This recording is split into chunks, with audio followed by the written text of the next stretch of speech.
Alors aujourd'hui, on va prendre déjà pour commencer un bon café, et puis on va se diriger vers le Brésil et les éditions Sepia en France pour un ouvrage de Ricardo Leite qui s'appelle À la recherche du Tintin perdu, préfacé par Olivier Roche.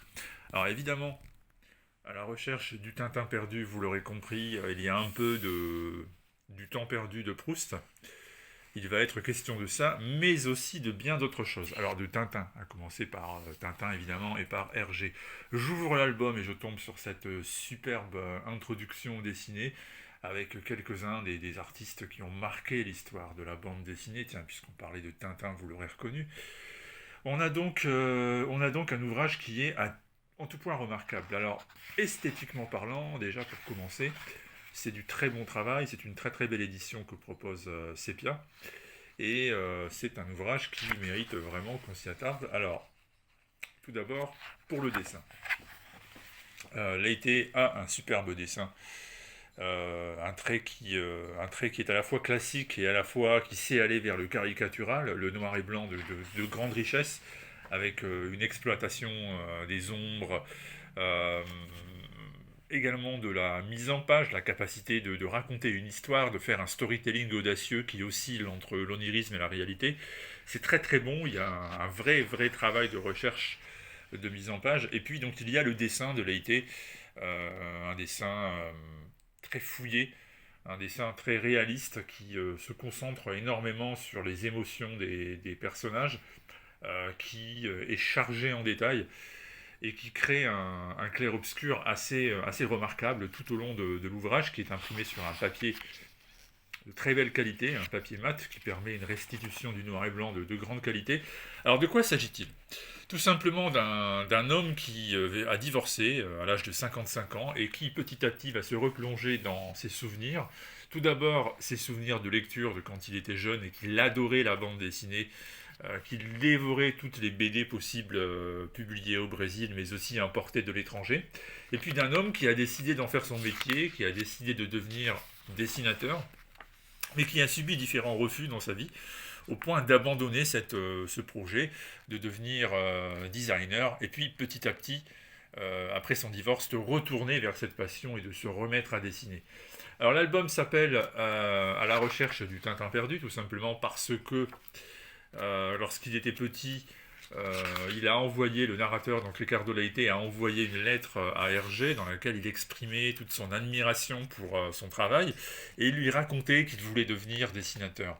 Et il voulait donc le rencontrer lors d'un voyage en Europe. Ça n'a pas pu se faire parce que au même moment Hergé partait en vacances en Italie.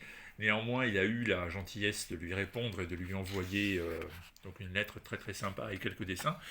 Et du coup, cette rencontre magique n'aura pas lieu, et elle aura lieu bien plus tard, donc après le divorce de l'artiste, lorsqu'il va se rendre à Bruxelles pour faire le point sur lui-même, pour finalement explorer ce qu'il a encore à donner à la vie et à se donner à lui.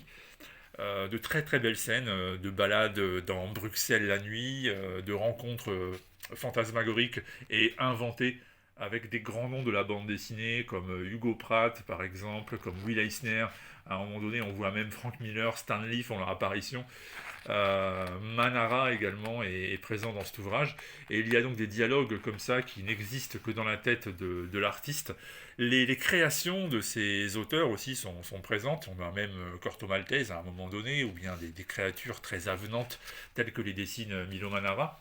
Et puis la seconde partie de l'ouvrage, on a la visite au musée Tintin, le musée Hergé en Belgique. Alors là, c'est vraiment magnifique. On a des très très belles planches.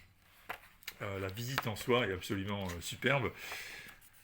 C'est un moment très touchant parce que c'est là qu'effectivement on se rend compte du pouvoir évocateur de la bande dessinée, de la manière dont la BD nous replonge dans les souvenirs d'enfance, dans la manière dont chaque planche, chaque histoire, chaque personnage agit comme une Madeleine de Proust, et que finalement la réalité, elle est en construction permanente, elle dépend de notre imagination, c'est nous qui faisons de notre vie une réalité selon nos aspirations, selon nos rêves, selon ce que l'on est capable de faire surgir de l'intérieur.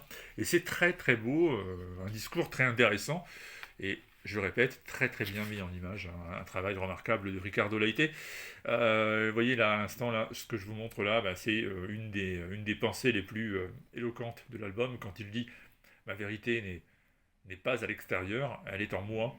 Et les bandes dessinées représentent pour moi ce que les Madeleines étaient pour Proust, la transcendance d'un temps perdu, donc la permanence du souvenir et la capacité que nous avons à en faire quelque chose à travers des moments qui ont été parmi les plus marquants de notre vie.